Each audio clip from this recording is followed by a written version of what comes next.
merupakan dosen home base program studi pekerjaan sosial program sarjana terapan di Politeknik Kesejahteraan Sosial Bandung.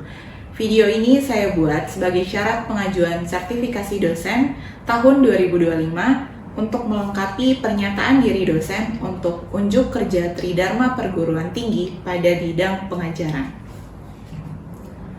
Pada kesempatan ini, saya akan menyampaikan penjelasan tentang rencana pembelajaran semester pada mata kuliah Praktik Pekerjaan Sosial dengan HIV/AIDS. Capaian pembelajaran mata kuliah ini ada 6 pokok capaian. Pertama, mahasiswa mampu mengkaji masalah-masalah sosial dan dampaknya pada orang dengan HIV/AIDS. Kedua, mahasiswa mampu mendesain pemecahan masalah dan mengaplikasikan kegiatan pemecahan masalah bagi orang dengan HIV/AIDS.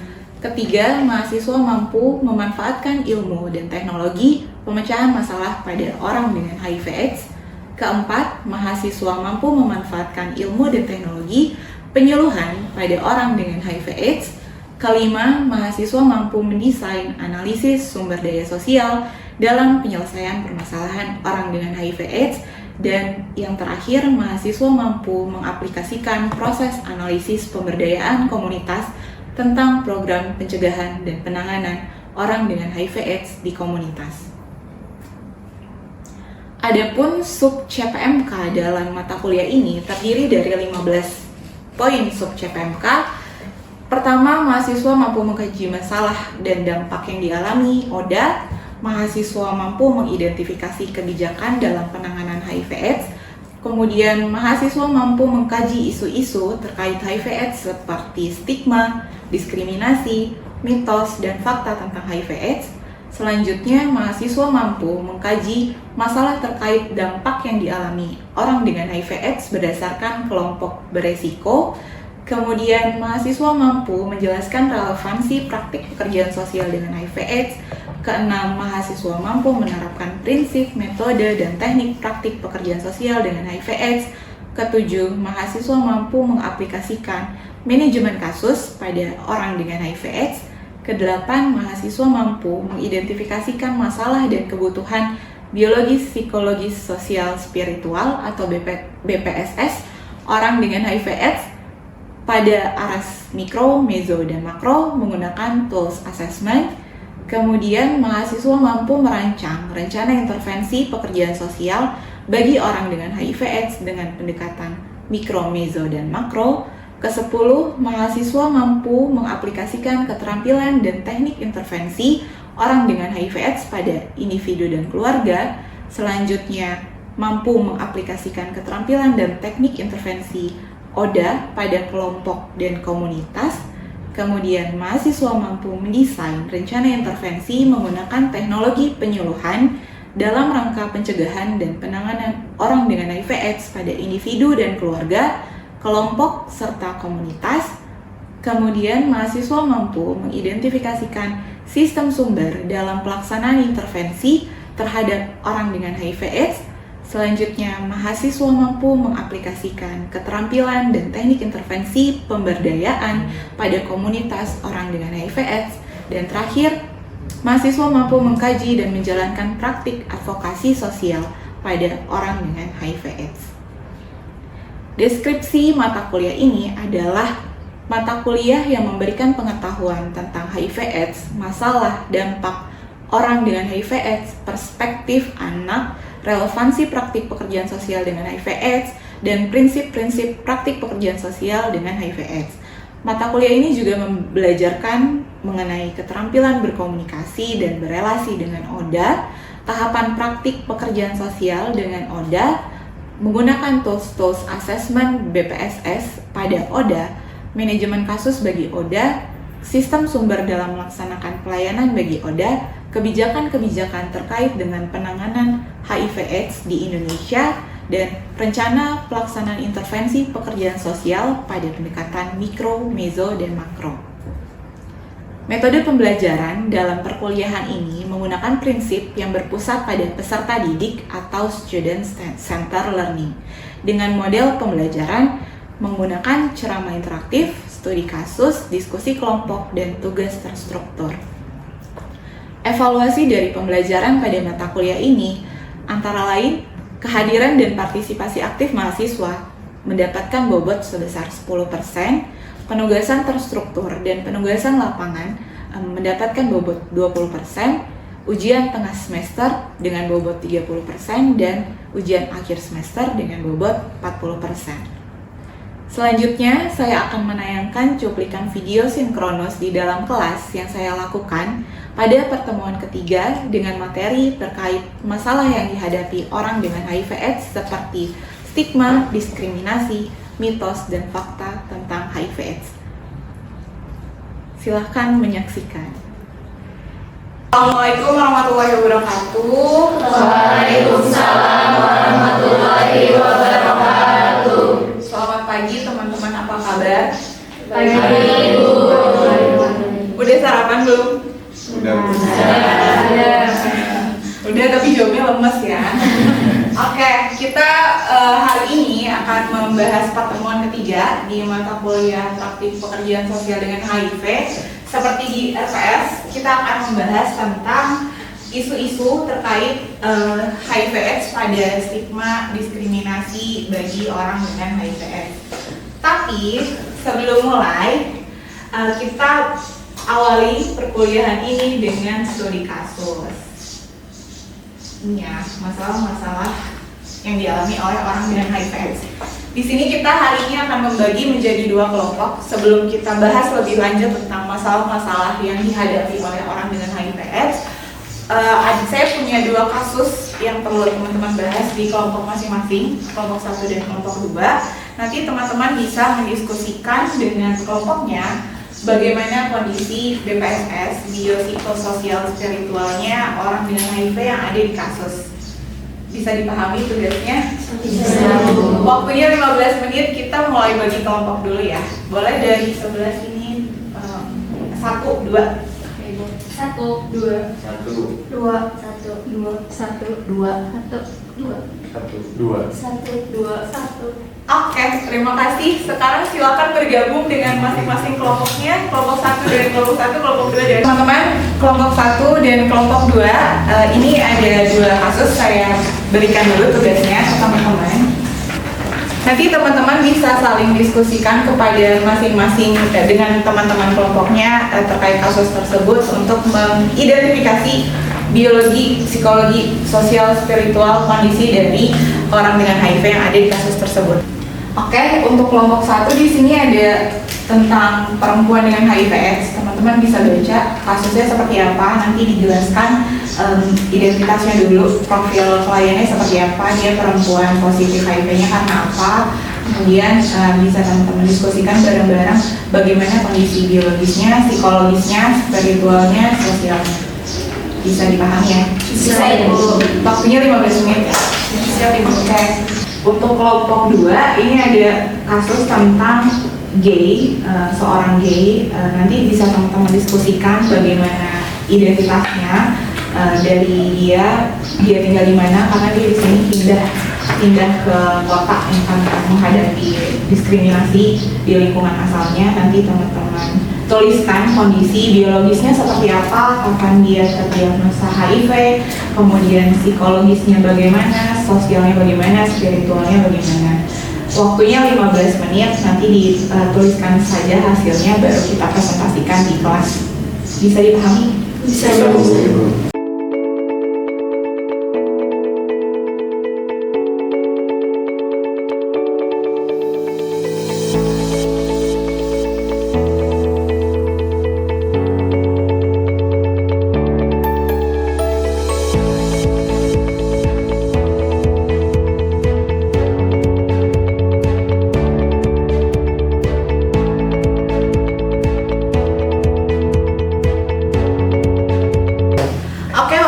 Sudah selesai ya 15 menit untuk diskusi. Kita dengarkan dari kelompok 1 dan kelompok 2 hasil diskusinya seperti apa. Boleh silakan perwakilan dari kelompok 1 dulu bisa berdiri. Oke, baik teman-teman, dan terima kasih Ibu kesempatannya. Izinkan saya untuk mempresentasikan hasil diskusi bersama teman-teman kelompok 1 mengenai kasus wanita berinisial W yang terkena HIV. dari aspek BPSS. Yang pertama itu dari aspek biologis. Tentunya wanita ini tuh terdiagnosa HIV pada saat usia 38 tahun. Lalu dia juga merupakan pecandu narkoba dan merupakan seorang alkoholik. Dari kasus ini juga kami menemukan bahwa wanita ini tuh terkena KDRT, dipukul dengan gantungan baju sehingga ada bekas-bekas memar di tubuhnya gitu. Lalu secara psikologis tentunya dia merasa depresi sehingga memiliki keinginan bunuh diri yang sangat tinggi. Lalu dari aspek sosial ekonomi, wanita ini tuh akhirnya menikah dengan germonya. Lalu dia juga kehilangan hak asuh anaknya. Lalu dia juga tinggal di bangunan bekas kebakaran yang tentunya itu cukup kumuh gitu ya Bu ya. Lalu dari lingkungannya juga, keluarganya itu tidak menerima dirinya karena dirinya itu terkena HIV. Nah, secara spiritual sendiri, yang pertama dia itu sangat menyalahkan Tuhan pada saat awal dia terkena HIV. Lalu dia juga sulit menerima keadaan, namun ada kalanya dia berubah untuk semangat hidup dan melanjutkan hidup untuk lebih baik. Terima kasih. Baik, terima kasih Ibu. Di sini kami akan memaparkan hasil diskusi dari kelompok 2 dengan judul gay dengan HIV, yang dimana pertama ada biologisnya, gay dengan laki-laki seks, lalu ada mendapat kekerasan fisik atau bullying fisik, lalu yang ketiga ada mengidap HIV positif. Lalu untuk psikologisnya, klien ini merasa bersyukur karena telah dirujuk oleh dokternya ke dokter spesialis HIV. Lalu klien ini tetap pergi ke gereja di Kota Baru karena merasa ibadahnya dapat membantu dirinya menjalani kehidupan sehari-hari. Lalu untuk sosial ekonominya, di sini kami cukup banyak juga Ibu mendiskusikannya. Yang pertama ada mengalami homofobia, di mana diskriminasi pada orang homo, lalu mendapatkan diskriminasi pada kota asal dan di gerejanya. Lalu yang kedua, klien ini dibully secara verbal, Ibu, dijadikan bahan lelucon. Lalu yang ketiga, klien ini memutuskan pindah kota karena efek dari diskriminasi tersebut. Lalu yang keempat, klien ini mempunyai satu saudara yang mengetahui statusnya bahwa klien ini HIV. Lalu yang kelima, mendapatkan dukungan sosial dari yayasan HIV. Lalu untuk spiritualnya, di sini ada 3 poin Ibu yang kami diskusikan. Yang pertama ada menyalahkan Tuhan di awal karena klien ini terdiagnosa HIV. Lalu yang kedua, sulit menerima keadaan. Lalu yang ketiga, klien ini mulai berubah di tahun 93, mendapatkan semangat untuk bangkit dan memperbaiki dirinya karena ingat dengan anaknya dan ingin melanjutkan hidup untuk anaknya. Oke teman-teman, dari kelompok 1 dan kelompok 2 sudah mempresentasikan hasil diskusinya. Sekarang kita coba simpulkan ya dari diskusi kedua kelompok ini, apa yang bisa teman-teman ambil dari kesimpulannya masalah-masalah yang dihadapi oleh orang dengan HIV. Tadi kita udah bahas ada 2 kasus. Yang pertama kasus perempuan dengan HIV dari kelompok 1, dan yang kedua kasus gay laki-laki dengan HIV. Dari kelompok 1 ada yang bisa disimpulkan masalah yang dihadapi oleh perempuan dengan HIV seperti apa? Izin menjawab Bu, mungkin kesimpulan dari permasalahan perempuan yang terkena korban HIV ini mungkin pertama tuh dia mudah depresi, terus dia tuh hampir bunuh diri juga Bu. Mungkin bisa ditambahkan oleh teman saya. Oke, kemudian dia itu awalnya menyalahkan Tuhan karena dia terdiagnosa oleh HIV, tapi dia kembali menemukan semangat dan bangkit karena dia mengingat anaknya dan ingin melanjutkan hidupnya karena anaknya tersebut. Terima kasih, Bu. Baik, Bu. Yang saya simpulkan dari aspek biologis terkait klien dengan gay yang mengidap HIV, dari aspek biologis yaitu klien rentan mendapatkan kekerasan karena klien sering mengalami bullying fisik. Mungkin selanjutnya bisa ditambahkan rekan saya.